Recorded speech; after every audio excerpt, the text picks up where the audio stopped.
India, a country where women are considered as goddess. Marriages are just a spiritual religious bond connecting two individual souls. Here in India, marriages are associated with the stigma of old traditions like caste system, practice of dowry, and much abolished sati system. A woman's life takes a new colorful birth as she gets married, but when she loses her soulmate, it takes a contrast turn, forcing her life into grace.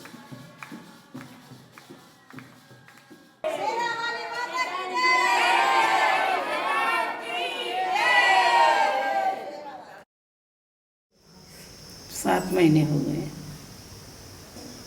घर पे है। अब तो है नहीं है, ये तो कुछ बताने की भी कुछ ज़रूरत नहीं है। ऐसी समझो कि कुछ ये हमारी कर्म की कहानी है। अच्छे से तो रखता था, पर कभी कभी अब उसके कुछ कर्म में भी तो कभी कभी मुझे तरस भी देता था, कभी कुछ बोलता था, कभी कुछ ऐसा बोलने चालने में ही कभी कभी मैं ऐसा लगता कि इसके संगत में ही रह नहीं सकती, इसकी संगत में रहने का मेरा मन नहीं लगता। ऐसी भी कभी कभी मन लग जाता था मेरा। तो स्टेशन में आके कोई मुझे मिले स्टेशन में, तो मैं तो बोली कि मैं पंढरपुर जाऊंगी।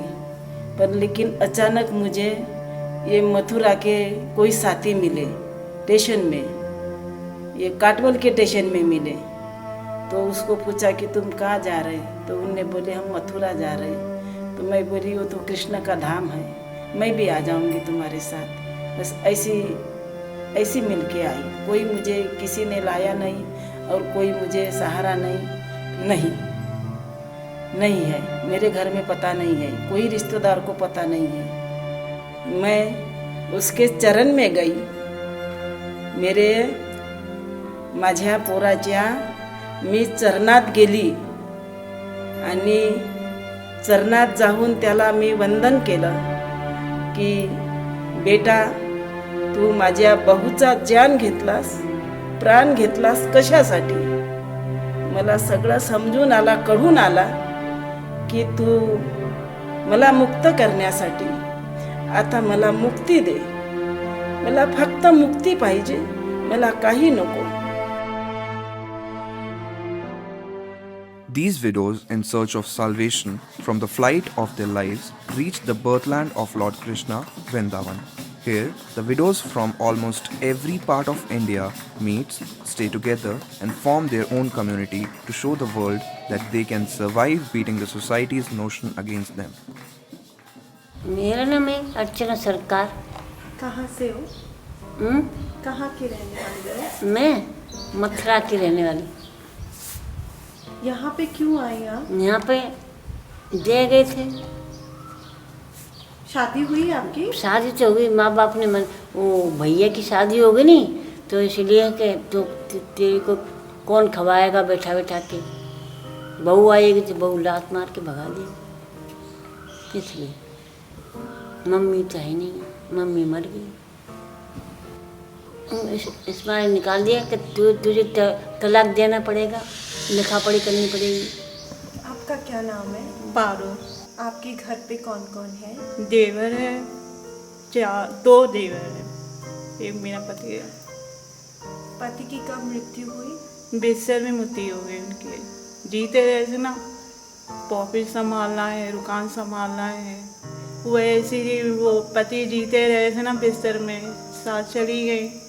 तो मेरे पति से कह के पिताजी से बात करी कि पारू जी को आश्रम में भेजना है और पैसे दे के आश्रम में भेजना है।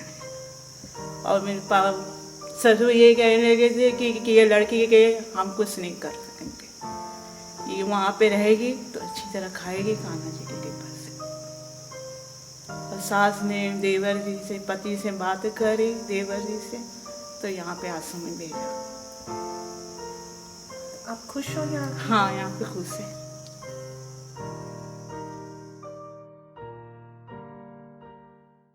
राधे तेरे चरणों की Madham, apart from providing them safe and secured shelter, provides them dignity and self-efficiency, which they hope to achieve by training some of the women in sieving and stitching skills and other in preparing pickles and namkeen. These products are sold and money earned is used to run Madham.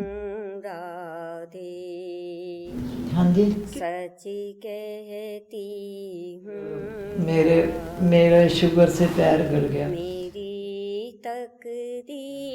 तो छोटे लड़का के पास पैसे थे वो मेरे को दवाई नहीं ला के दी उसने नहीं तो मेरा पैर ना कटता काट दिया डॉक्टरों ने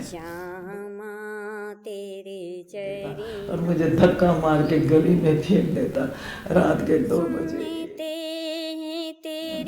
ये को कभी बुरा मानते ना ना कभी मत कहना